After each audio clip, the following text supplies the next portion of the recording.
इस टाइप का सवाल पूछा जा चुका, मैं आपको बता दूं, प्रीवियस पेपर उठा के देख ले। अब नहीं आएगा, मैं कह रहा हूं कि नहीं आएगा, ठीक है नहीं आएगा, लेकिन फिर भी मैंने बताया कि मैं रिस्क नहीं लेना चाहता। अरे जब मैं रिस्क नहीं लेना चाहता, मैं तो पढ़ा रहा हूं, तो तुम तो पढ़ रहे हो, तुमको तो देना है एग्जाम, तुम रिस्क कैसे ले सकते हो? कैसे एक भी सवाल छोड़ सकते हैं? मतलब ही नहीं बनता भाई गॉड।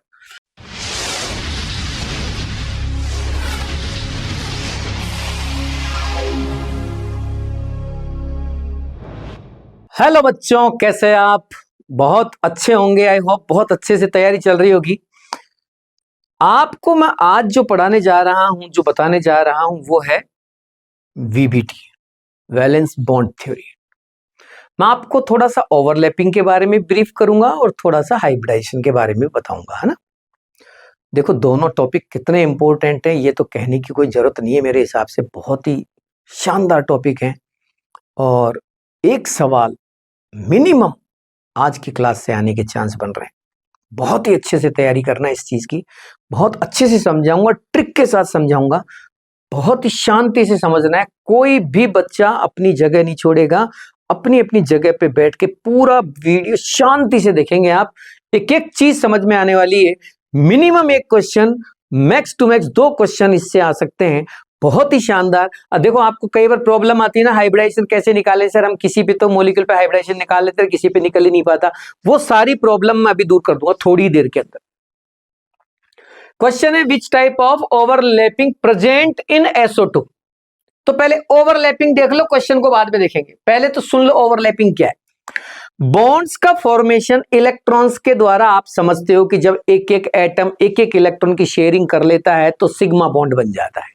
जब दो दो इलेक्ट्रॉन की शेयरिंग कर लेता है तो डबल बॉन्ड बन जाता है, जिसमें एक सिग्मा एक पाई हो जाता है। ऐसे तीन तीन की शेयरिंग कर लेता है तो ट्रिपल बॉन्ड बन जाता है। शेयरिंग से, इलेक्ट्रॉन की शेयरिंग करके आप बॉन्ड बनाना सीख चुके हैं, पहले बता दिया है। अब इलेक्ट्रॉन्स की बजाय अगर ऑर्बिटल शेयरिंग करें, ऑर्बिटल्स का आपस में जुड़कर ओवरलैप होकर बॉन्ड फॉर्मेशन को रिप्रेजेंट करते हैं इस कॉन्सेप्ट के अंदर। ओवरलैपिंग का मतलब दो ऑर्बिटल एक दूसरे के करीब आए और करीब आके एक दूसरे से मिक्स हो गए, यानी फ्यूज्ड हो गए, मिश्रित हो गए पूरी तरह से, और वो मिश्रित होकर एक नए डिजाइन का ऑर्बिटल, सिग्मा ऑर्बिटल या पाई मॉलिक्यूलर ऑर्बिटल बना देंगे। इस टाइप की जो कॉन्सेप्ट होती है, जहां ऑर्बिटल्स के जुड़ने से बॉन्ड के फॉर्मेशन को एक्सप्लेन किया जाता है, उसको ओवरलैपिंग कहते हैं। ओवरलैपिंग के बारे में अब मैं ज्यादा नहीं बताऊंगा, मैं आपको ओवरलैपिंग क्या होता है इसके बारे में बहुत ज्यादा बताने की जरूरत नहीं, क्योंकि आपको आता है और उन चीजों को बताने में आया भी नहीं। मैं आपको सिर्फ क्वेश्चंस कराने के लिए आया हूं, और क्वेश्चंस के रिक्वायरमेंट के हिसाब से जो चीजें जरूरी हैं, जो इस बार के लिए जरूरी है, सिर्फ वो बताने हैं। मैं टाइप ऑफ ओवरलैपिंग के बारे में नहीं बताऊंगा, सब जानते हैं आप। SS overlapping, SP overlapping, PP overlapping, collateral overlapping, सब पता है आपको। कोएक्सियल ओवरलैपिंग यानी हेड टू हेड मिलते हैं, तो वो सारी चीजें छोड़ो, उनकी बात नहीं करनी। छोटी छोटी बातें मैं आपको समझाता हूं। Strength of covalent bond depends on extension of overlapping, यानी कि कोई बॉन्ड कितना स्ट्रॉन्ग है, कितना वीक है, ये उनकी ओवरलैपिंग पे डिपेंड करता है। ध्यान रखें। अब आपसे ये सवाल किस तरह से पूछा जा सकता है, सुन लो। एक एक चीज इंपॉर्टेंट है यहां, एक भी चीज मत छोड़ना बेटा, फिर मुझसे मत कहना मैं कुछ नहीं जानता। एक भी चीज नहीं छोड़ोगे आप, कुछ भी नहीं छोड़ोगे आप, सुन लो। अब सवाल यहां से बनता है कि ये बनता है, कुछ भी बन सकता है, लेकिन बनेगा आज की क्लास से कम एक और मैक्स टू मैक्स 2 सवाल बन सकते हैं। आपको बता दिया मैंने, मानना ना मानना आपकी जिम्मेदारी, मैं कुछ नहीं कर सकता। It's okay, start now. अब मैं कह रहा हूं कि अगर मान लो n सेम दे दे, आपसे कह दिया जाए 2s 2s 2s 2p 2p 2p का एक्सटेंट बताइए, ओवरलैपिंग ऑफ एक्सटेंट का ऑर्डर बताइए। जब n सेम हो, देखो इसका भी n 2 है, इसका भी 2 है, 2 2 2 2, सबके n सेम है, तब आंसर डायरेक्शनल नेचर से देना। जिसकी डायरेक्शनल नेचर ज्यादा होगी उसका एक्सटेंशन ज्यादा होगा। समझ में आ रहा है? यानी उस ओवरलैपिंग में स्ट्रॉन्ग बॉन्ड बनेगा, उस ओवरलैपिंग से अच्छा बॉन्ड बनेगा जिसकी एनर्जी ज्यादा होगी। मेरी बात समझ में आ रही है क्या मैं क्या कह रहा हूं? तो 2s 2s 2s 2p 2p 2p सबसे ज्यादा डायरेक्शनल नेचर इसमें है, क्योंकि दोनों ही pp हैं और ये s और p है, इसलिए ये कम हो गया और ये सबसे कम हो गया। अगर n डिफरेंट हो, अगर n अलग अलग दे दे, ये तो n सेम दे दिया, n अलग अलग दे दे तो फिर आप n के हिसाब से देना। जितना कम n होगा उतना ही अच्छा एक्सटेंट आएगा। उतना ही स्ट्रॉन्ग बॉन्ड बनेगा। अगर मान लो 1s 1s की बात करें तो सबसे strong bond 1s 1s 1s 2s में 1s 2s के अंदर 2s आ गया, देखो n बढ़ गया ना तो कम हो गया। 1s 3s में अब 3s आ गया, देख लो, एक तो 1s ले लिया एक 3s ले लिया तो अलग अलग हो गए, n की वैल्यू बढ़ गई, यानी कि यहां ओवरलैपिंग अब हल्की पड़ेगी, ये एक्सटेंट ऑफ ओवरलैपिंग कम हो जाएगी। अगला है 1s 1s 1s 2p 1s 2s। अब गौर से देखो यहां दोनों कॉन्सेप्ट लगा दिए, यहां n सेम भी कर दिया और डायरेक्शनल नेचर डिफरेंट कर दी। इसकी देखो, ये तो सबसे ज्यादा हो गया क्योंकि n की वैल्यू सबसे कम है, यहां तो कोई दिक्कत नहीं है। अब बचे ये, इसमें भी 1 और 2, इसमें भी 1 और 2, लेकिन यहां 2 का 2p लिया है और यहां 2 का 2s लिया है, इसलिए डायरेक्शनल नेचर अब काम करेगी और p की डायरेक्शनल नेचर ज्यादा होती है, इसलिए ओवरलैपिंग ज्यादा स्ट्रांग होगी यहां पे। So easy, that's clear. आगे बढ़ता हूं, कोएक्सियल ओवरलैपिंग। कोएक्सियल ओवरलैपिंग से सिग्मा बॉन्ड बनते हैं और कोलेटरल से पाई बॉन्ड बनते हैं। कोएक्सियल का मतलब दो ऑर्बिटल एक दूसरे के करीब आए और एक्सिस के रेस्पेक्ट में करीब आए, दोनों का हेड टू हेड मिले, एस एस मिले, पी पी मिले, एस पी मिले, लेकिन ऐसे मिले। और अगर दो पी ऑर्बिटल या डी ऑर्बिटल इस तरह से एक दूसरे के पास आ रहे हैं कि कोलेटरल खड़े खड़े आ रहे हैं, खड़े खड़े, तो फिर ये न्यूक्लियस इनको रिपेल करेंगे और ये दूर से ही ओवरलैपिंग करेंगे। बताओ दूर से कितनी अच्छी ओवरलैपिंग हो सकती है, आप खुद सोच लो। जब दोनों पी ऑर्बिटल यहीं रुक जाएंगे ड्यू टू रिपल्शन और ऊपर ऊपर से नीचे नीचे से रिपल्शन ओवरलैपिंग होगी, तो अच्छा ओवरलैपिंग नहीं हो सकता। तो कोलेटरल ओवरलैपिंग अच्छी नहीं होती। कोलेटरल ओवरलैपिंग में एक्सटेंट ऑफ ओवरलैपिंग लेस होती है, वीक पाई बॉन्ड बनता है। इस टाइप की ओवरलैपिंग पॉसिबल नहीं है, इस टाइप की ओवरलैपिंग पॉसिबल नहीं है, इस टाइप की ओवरलैपिंग पॉसिबल नहीं है। ऐसे जुड़ने चाहिए, ऐसे जुड़ने चाहिए, ऐसे जुड़ने चाहिए। इस टाइप का सवाल पूछा जा चुका, मैं आपको बता दूं, प्रीवियस पेपर उठा के देख ले। अब नहीं आएगा, मैं कह रहा हूं कि नहीं आएगा, ठीक है नहीं आएगा, लेकिन फिर भी मैंने बताया कि मैं रिस्क नहीं लेना चाहता।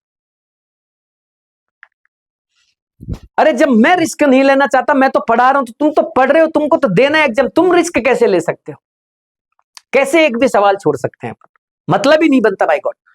आगे SO2 आपसे पूछ रहे, SO2 के अंदर बताइए कौन कौन सी तरह की ओवरलैपिंग होती है। तो गौर से देखो, S के पास क्या होता है और O के पास क्या होता है, आप खुद से ईमानदारी से सोचना। O के पास वैलेंसी शेल में आपको p ऑर्बिटल्स मिलेंगे, तो ये जब भी ओवरलैपिंग करेगा बॉन्ड बनाएगा p ही देगा। एक बार ये px दे देगा, एक बार ये py दे देगा। s आपको क्या देगा? s भी आपको p देगा और साथ में d देगा, क्योंकि s की जिम्मेदारी ज्यादा है, s के ऊपर लोड ज्यादा है। इसको 4 बॉन्ड बनाने, 1 2 3 4, लेकिन p तो 3 ही होते हैं, तो 3 तो p दे पाएगा, फिर इसको मजबूरी में एक d देना पड़ेगा। तो क्या होगा? o का p s का p, एक तो बन गया सिग्मा बॉन्ड। O का P S का P, एक बन गया पाई बॉन्ड, P पाई P पाई, क्योंकि एक सिग्मा बन जाता है, यानी एक जब कोएक्सियल ओवरलैपिंग हो जाती है तो दूसरी ओवरलैपिंग फिर कोलेटरल ही हो पाती है, कोएक्सियल नहीं हो पाती है। सब आपको आता होगा, बताया होगा, नहीं बताया तो फिर मैं कुछ नहीं कर सकता, इतना ज्यादा नहीं बता सकते भाई। थ्योरी पढ़ाने नहीं आया मैं आपको सिर्फ वो क्वेश्चन बताने आया जो इस बार के लिए इंपॉर्टेंट। ये S और O के बीच में PX कोएक्सियल, P पाई पाई बॉन्डिंग, दो तरह की बॉन्डिंग तो ये होगा। अब इधर आइए, एस ने अपना एक पी उधर ले लिया, अब एक पी इधर लेगा। देखो देखो, 2 पी ले चुका है, सॉरी 2 ले चुका, एक इधर ले लिया, एक इधर ले लिया। एक को तो सिग्मा बॉन्ड बनाने के लिए काम में ले लिया एस ने, एक को पाई बॉन्ड बनाने के काम में ले लिया। अब तीसरा यहां काम में आ रहा है पी। पी जब यहां काम आएगा तो क्या होगा, सोचने की बात है। यहां P अब एक बार तो कोएक्सियल ओवरलैपिंग कर लेगा O के P से, क्योंकि O के पास भी 2 P है, उस O के पास 2 P थे, दोनों P काम में आ गए, एक ने सिग्मा बना लिया, एक ने पाई बना लिया। इसके पास भी 2 P है, एक तो सिग्मा बना लेगा और एक पाई बनाएगा, लेकिन जब ये O पाई बनाएगा तो O तो P पाई देगा, लेकिन S अब P नहीं है S के पास, क्योंकि P तो 3 ही होते हैं ना, 4 कहां से लाएगा? अब मजबूरी में उसको D देना पड़ेगा, इसलिए इसके पास P पाई D पाई ओवरलैपिंग होगी। तो ध्यान रखें, इस मॉलिक्यूल के अंदर दोनों तरह की ओवरलैपिंग होती है, P पाई भी होती है और P पाई D पाई भी होती है। So answer is third, that's clear. हटाओ इनको, हटाओ इनको, जो होता जाए उनको हटाओ, मतलब ही नहीं है रखने का। कारण क्या है, क्यों रखें, खत्म करो इसको, क्योंकि जगह चाहिए मुझे। मेरे को देखो जगह नहीं थी, टॉपिक अधूरा हुए थे, इसलिए मेरे को छोटे छोटे लिखने पड़े। तो भैया थोड़ा जूम करके देख लेना, क्योंकि लिखना जरूरी था और वहीं की वहीं लिखना जरूरी था। अलग से लिखता तो कंपैरिजन में आपको समझा नहीं पाता, तो आप इसको जूम करके देख लेना, घबराना मत बिल्कुल। SO2 एक बेंट मॉलिक्यूल होता है, क्योंकि इसमें sp2 हाइब्रिडाइजेशन होता है। चलो इधर आई, एक सवाल है N2 एग्जिस्ट करता है P2 नहीं, मतलब अरे भाई N double bond N triple bond N तो होता है, P ट्रिपल बॉन्ड P क्यों नहीं होता? अभी इसका आंसर भी ओवरलैपिंग से ही जाएगा, due to extent of overlapping ही आंसर आएगा। रीजन क्या है कि N2 में तो N और N के बीच में जो पाई बॉन्डिंग होती है वो होती है 2p पाई 2p पाई, और P में जो होती है P2 में वो होती है 3p पाई 3p पाई। अब बताओ N की वैल्यू बढ़ेगी तो एक्सटेंट ऑफ ओवरलैपिंग कम हो जाएगी, ये इतना स्ट्रॉन्ग नहीं बनता जितना स्ट्रॉन्ग ये बन जाता है, इसलिए N2 तो बन जाता है, P2 नहीं बनता। तो फिर P क्या करता है? P4 बनाता है, इस तरीके से P4 बनाता है। That's clear. Due to overlapping, type of overlapping, इसकी ओवरलैपिंग हल्की होती है, इतनी स्ट्रांग नहीं होती, बॉन्ड को संभाल नहीं पाती, स्ट्रांग मॉलिक्यूल नहीं बना पाती, इसलिए P2 नहीं बनता, P4 बनता है। चलो निकलो भाई तुम भी। ये छोटी छोटी चीजें थी, कहां तक टाइम लगाओगे इनमें? कितना टाइम लगाओगे? टाइम लगा लगा के यहां तक पहुंच गए, 10 महीने तो निकाल दिए तुमने, अब कितना टाइम लगाओगे? ज्यादा टाइम नहीं लगा सकते बेटा, फटाफट फटाफट से पढ़ के आगे बढ़ना है मेरे बच्चों, आगे बढ़ो मेरा बेटा। अब अगला सवाल देखो, आपसे पूछा जाए कि भैया एक बात बता लो, हाइब्रिडाइजेशन क्या है? भैया एक हाइपोथेटिकल कॉन्सेप्ट है पहली चीज, और ये पोलिंग ने दिया तो ये आपसे पूछेगा नहीं, मैंने लिख दिया वैसे।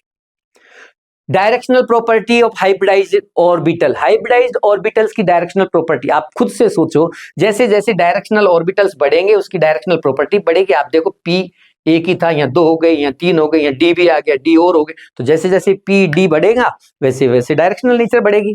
चलो भैया आप भी निकलो, ये पूछे जा सकते हैं, जो पूछे जा सकते हैं वो सारे बताऊंगा मैं, जो मुझे डाउट है वो सारे बताऊंगा, साफ बात है।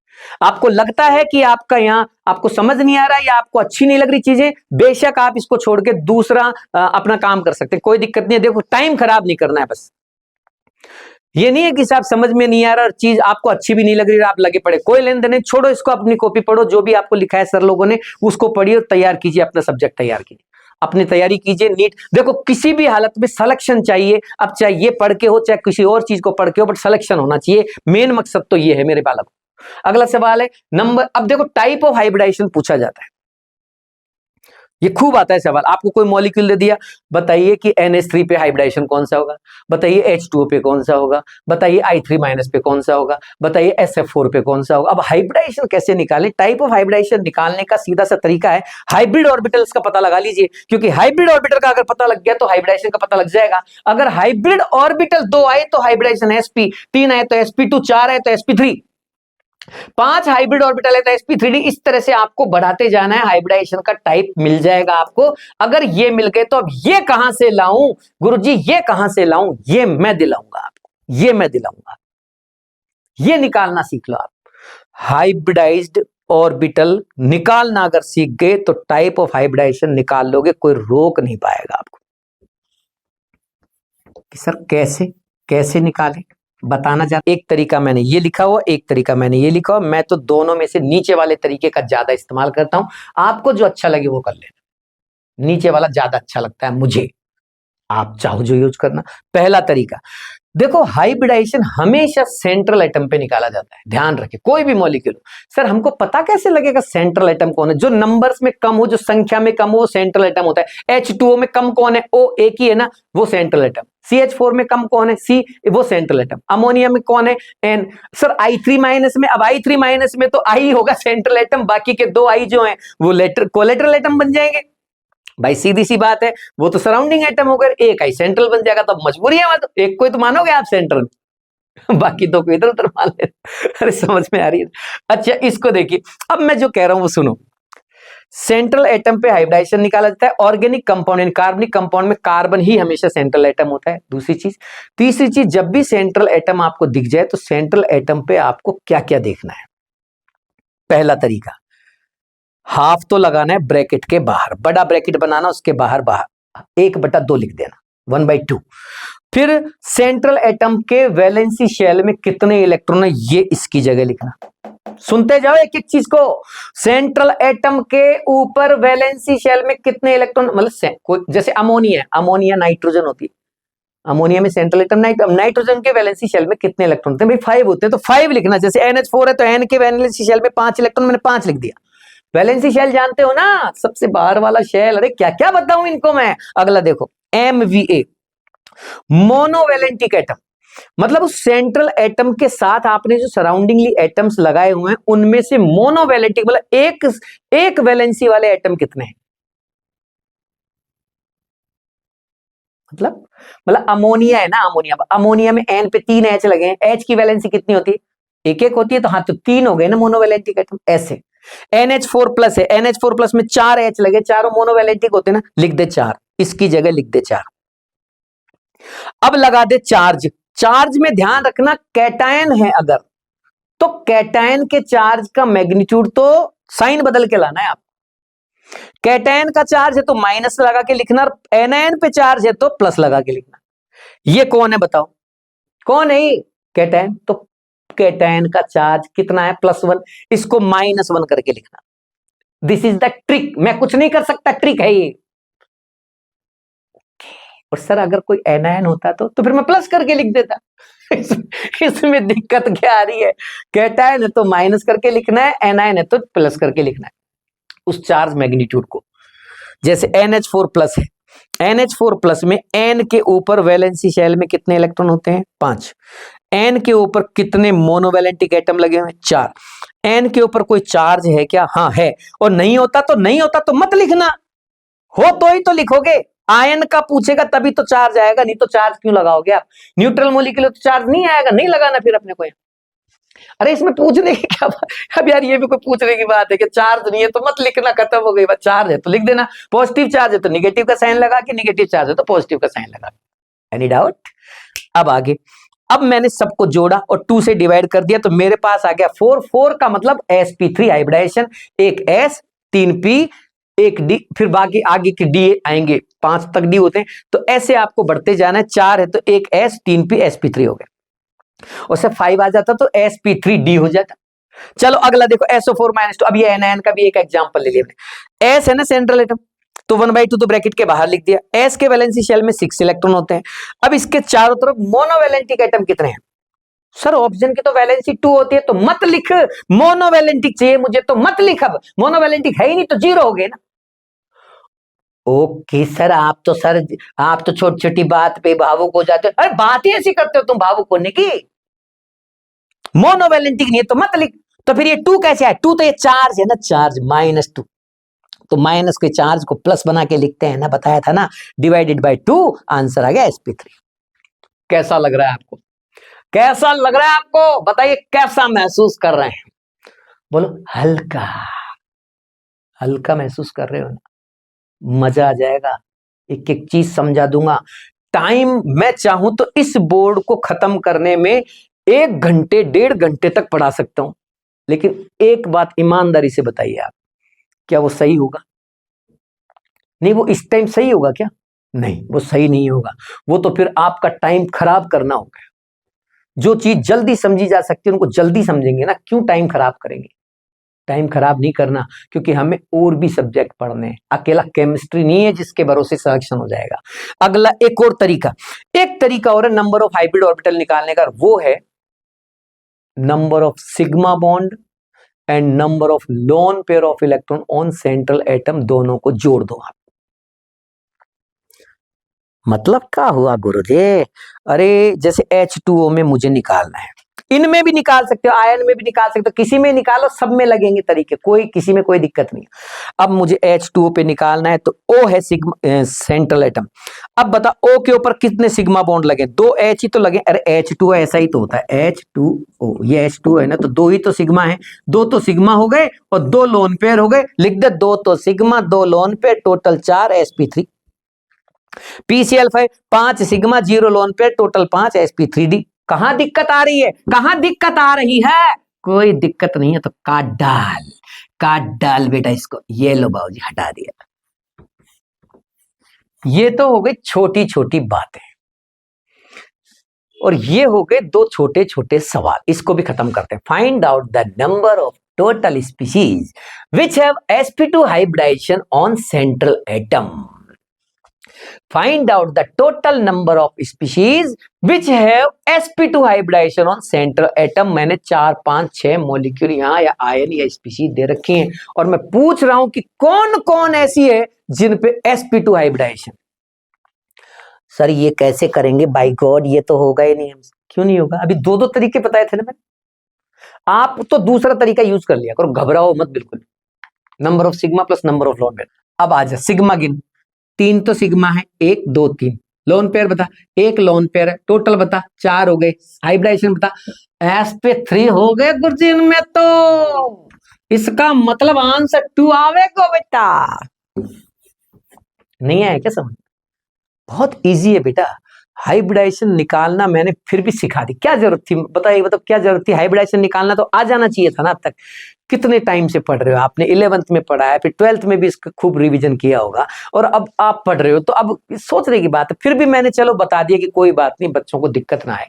अब ये कोई ईयर लॉन्ग क्लास तो है नहीं, आप जानते हो ना, मेरा मकसद तो क्वेश्चन लाने का था ना। फिर भी मैं आपको ये सारी चीजें बता रहा हूँ कि बच्चों का कोई नुकसान ना हो, कोई किसी का वीक हो टॉपिक तो वो कवर कर ले हाथों हाथ, इसलिए बता रहा हूँ। ठीक है, आगे बढ़ते हैं। अगला सवाल, what is the type of hybridization on I3? I3, yes, आई मैं भी आई, ऐसे ही बताया था ना मैंने, समझ में आया? अब एक बात बताना बेटा, एक बात बताना बेटा, एक बात बताना बेटा, आई के वैलेंसी शेल में इलेक्ट्रॉन कितने होते हैं? आई तो हेलोजन फैमिली है ना, 7 इलेक्ट्रॉन होते हैं। लगा 7 कहाँ है? नंबर ऑफ सिग्मा 2 और नंबर ऑफ लोन पे 3, और बेटा 3 और 2 होते हैं 5, और हाइब्रिडाइजेशन हो गया sp3 डे। ले कर दोगे? कोई दिक्कत? बहुत ही दिमाग से काम करना है। मैं मजाक करते हुए समझाता हूँ वो अलग चीज है, बच्चा परेशान ना हो इस वजह से। बच्चों को दिक्कत नहीं है, पढ़ाई के टाइम उनको टेंशन ना हो, वो हंसते हुए खेलते हुए पढ़े आराम से, इसलिए मैं हंसते हंसते पढ़ाता हूँ। मैं टेंशन में पढ़ाऊंगा तो आप तो और भी टेंशन में आ जाओगे। आगे बढ़ो। In which of the following molecule have same geometry and shape. बहुत ही शानदार कॉन्सेप्ट है, नीट में आ चुका है। देखो इसी को समझाने के लिए इतना नाटक किया है मैंने, इसी को समझाने के लिए भाई साहब, इसी को समझाने के लिए इतना नाटक किया है मैंने। आपको समझ भी पा रहे हैं मैं क्या कह रहा हूं? अब मैं बताता हूं आपको। आपको 2 चीजें याद रखनी है। पहली चीज ज्योमेट्री और दूसरी चीज शेप। सर ये एक ही चीज होती है? अलग अलग, बहुत सारे डिफरेंट थिंग, दोनों अलग अलग बातें हैं। किसी भी मॉलिक्यूल की ज्योमेट्री, उस मॉलिक्यूल में मौजूद सारे लोन पेयर और बॉन्ड पेयर, सारी की पूरी कंप्लीट होल स्ट्रक्चर मिलके ज्योमेट्री बनाती है, और शेप केवल उसके बॉन्ड पेयर ही रिप्रेजेंट करते हैं। मैं समझाता हूं। जैसे CH4 है, CH4, CHH, और जैसे मोनिया है, मोनिया लोन पेयर H। समझ रहे मेरी बात को? जब मैंने देखा तो पता लगा दोनों पे ही sp3 हाइब्रिडाइजेशन। इसका हाइब्रिडाइजेशन जब निकाला तो पता लगा इसमें 4 सिग्मा थे, 0 लोन पेयर था, और इसमें देखा कि इसमें 3 सिग्मा थे, 1 लोन पेयर था। ध्यान रखना, जब भी हाइब्रिडाइजेशन निकालो तो देख लेना हाइब्रिडाइजेशन निकालते टाइम कि लोन पेयर है या नहीं।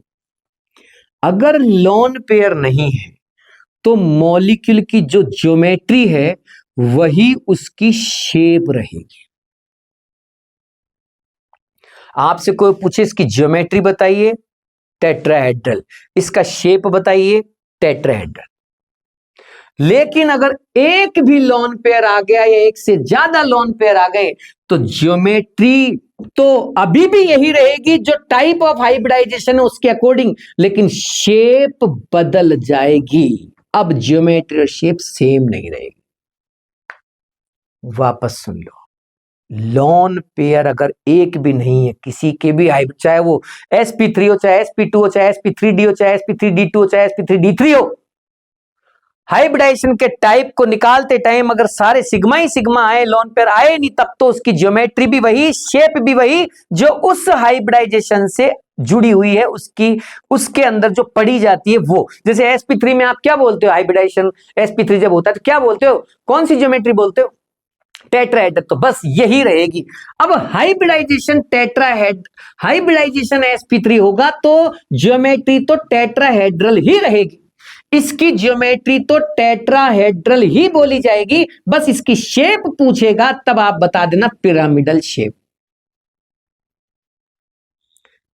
सर समझ नहीं आ रहा क्या बोल रहे हो आप। मैं कह रहा हूं जैसे H2O है, ये H2O है ना H2O, हाइब्रिडाइजेशन बताए इस पे।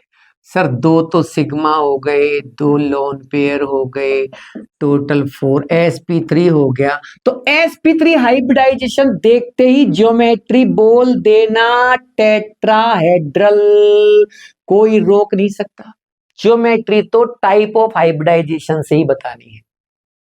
शेप बताते टाइम आपको ध्यान रखना है, लोन पेयर अगर है तो फिर ज्योमेट्री जो है वो शेप के इक्वल नहीं होगी। अब शेप अलग बतानी पड़ेगी। अब शेप आपको याद रहनी चाहिए कि जब sp3 हाइब्रिडाइजेशन होता है और एक लोन पेयर होता है तब तो शेप बनते पिरामिडल, और जब sp3 हाइब्रिडाइजेशन होता है और दो लोन पेयर होते हैं तब शेप बनती है वी शेप, एंगुलर शेप। ये तुम्हें याद रखने पड़ेंगे, ये सारे लिख रखे हैं मैंने, यहां सारे के सारे लिख रखे हैं। sp हाइब्रिडाइजेशन में कोई लपड़ा नहीं, ज्योमेट्री और शेप हमेशा यही रहती है, चाहे लोन पेयर हो चाहे ना हो, क्योंकि sp हाइब्रिडाइजेशन दो पॉइंट के बीच में बनता है और दो ऑर्बिटल्स कई वजह से बन पाता है, तो दो ऑर्बिटल को जब भी जोड़ोगे लाइन ही बनेगी। अरे दो पॉइंट को कैसे भी जोड़ दो लाइन ही बनाओगे, दो पॉइंट को कैसे जोड़ दो लीनियर ही बनेगा, एंगल थोड़ी बना सकते हो आप। और sp2 हाइब्रिडाइजेशन, अब देखो सुन लो फटाफट फटाफट याद रखना, इसको रट लेना, इसको रट लेना भैया, भैया इसको रट लेना, देखो भैया इसको रट लेना, बार बार कह रहा हूं, बहुत इंपॉर्टेंट। sp2 हाइब्रिडाइजेशन में दो चीजें याद रखना, क्या, ज्योमेट्री तो हमेशा ट्राइगोनल प्लेनर ही रहेगी, एंगल 120 डिग्री रहेगा, एंगल याद रखना है ना, एंगल पूछ ले कभी। अब ध्यान रखो अगर एक भी लोन पेयर नहीं है तब तो शेप वही रहेगी जो ज्योमेट्री है, और अगर लोन पेयर एक आ गया तो शेप बेंट हो जाएगी जैसे SO2 में थी। अब sp3 में देखो तीन कंडीशन लिख रखी है, देखो sp3 हाइब्रिडाइजेशन और एक भी लोन पेयर नहीं है, एक भी लोन पेयर अगर नहीं है तब तो टेट्राहेड्रल ज्योमेट्री, टेट्राहेड्रल शेप।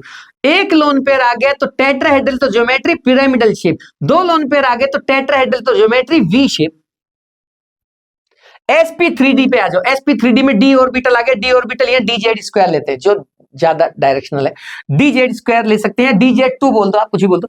यहां भी अब चार कंडीशन देखो, 0 है तो ट्राइगोनल बाई पिरामिड, PCl5 की डिजाइन याद नहीं है क्या, PCl5 ध्यान नहीं है, ये P, ये Cl और ये एक Cl ऊपर एक Cl नीचे, ये वाले बॉन्ड बराबर होते हैं, थोड़े बड़े होते हैं क्योंकि इनका रिपल्शन की वजह से ये थोड़ी सी डिस्टेंस मेंटेन करते हैं। स्टेबिलिटी देखो, मॉलिक्यूल में जो भी कुछ हो रहा है, जो भी जहां भी जा रहा है, सबके पीछे लॉजिक और फैक्टर एक ही है, स्टेबिलिटी बढ़ाने का ही कारण था, स्टेबिलिटी के लिए ही ऐसा हुआ है, रिपल्शन कम करने के लिए, स्टेबिलिटी बढ़ाने के लिए। आपसे कहा जाए बताओ ऐसा क्यों हुआ, इसमें इलेक्ट्रॉन्स का पेयर जो है एक्सियल क्यों गया, इक्वेटोरियल क्यों गया, sp3d में सारे इलेक्ट्रॉन जो लोन पेयर आते हैं वो इक्वेटोरियल क्यों रहते हैं, sp3d2 में सारे इलेक्ट्रॉन जो आते हैं वो एक्सियल क्यों चले जाते हैं। आपसे पूछे, मान लो ये देखो sp3d में तो चले जाते हैं lone pair at equatorial position, और sp3d2 में चले जाते हैं लोन पेयर एट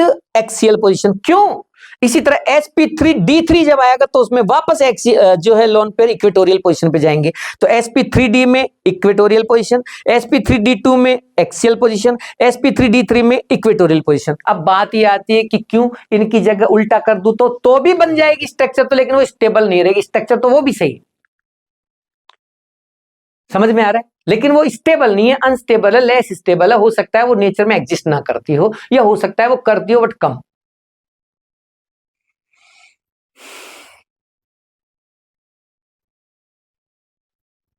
कैसा महसूस कर रहे हैं? नहीं, महसूस कैसा कर रहे हैं? आपको क्या लगता है यूं ही मिल जाएगी मेडिकल कॉलेज की सीट?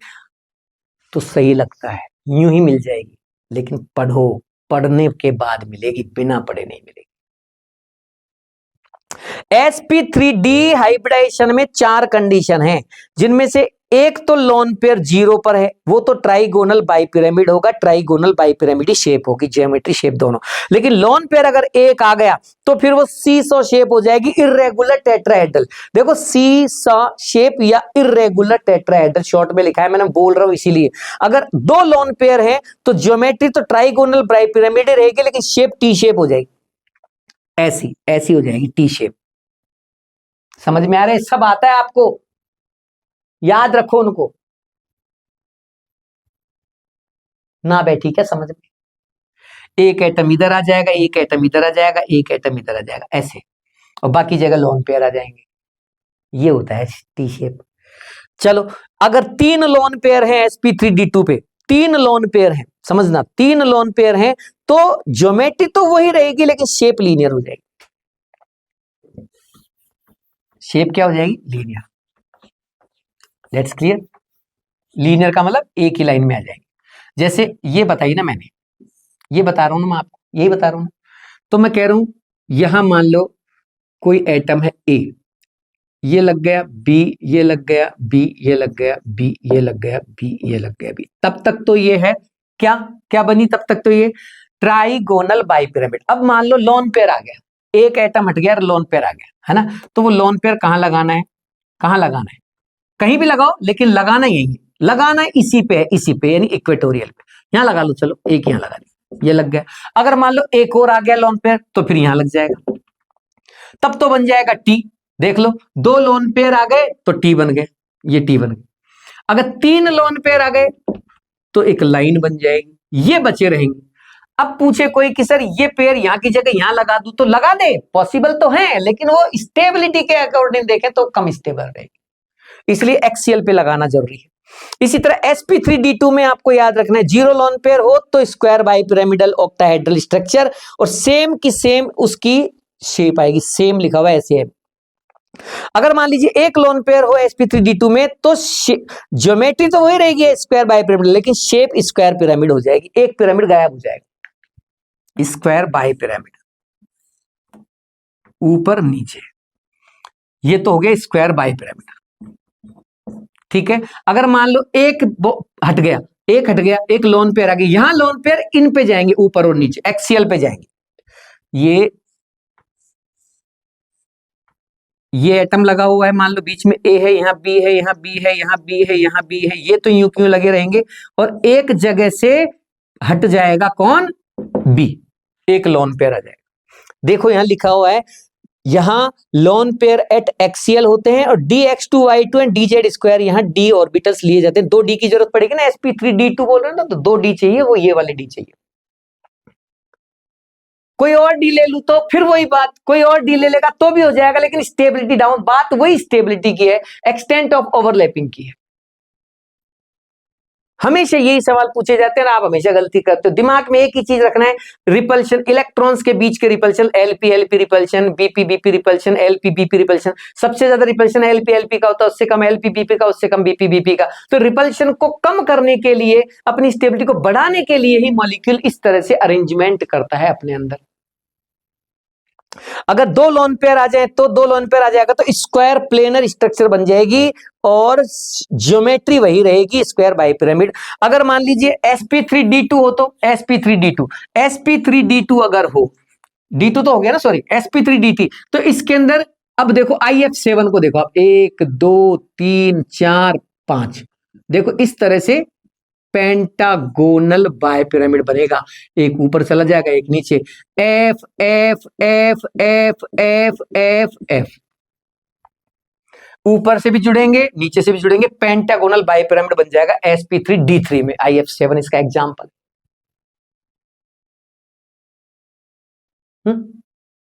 इसको बोलेंगे पेंटागोनल बाइपिरामिड। और अगर लोन पेयर आएगा तो लोन पेयर अब आएगा तो देखो क्या बोल रहा है, पहले तो मैंने बोला sp3d में क्या बोला, इक्वेटोरियल, sp3d2 में क्या बोला, एक्सियल, अब sp3d3 में फिर इक्वेटोरियल, इक्वेटोरियल एक्सियल इक्वेटोरियल, ऐसे याद रख लेना, इजीली याद हो जाएगा। sp3d में इक्वेटोरियल, sp3d2 में एक्सियल, sp3d3 में फिर इक्वेटोरियल। इक्वेटोरियल का मतलब जो पेयर आएगा वो यहां आएगा, यहां आएगा, एक पेयर लगा दी यहां आएगा, और लगा दी यहां आएगा। रीजन क्या है, यही क्यों आएगा, रीजन फिर वही, रिपल्शन को कम करना है, स्टेबिलिटी को गेन करना है।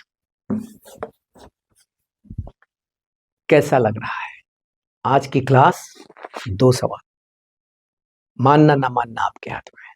इसी के साथ आज की सभा समाप्त करते हैं, अगली सभा फिर मिलेगी, तब तक के लिए नमस्कार।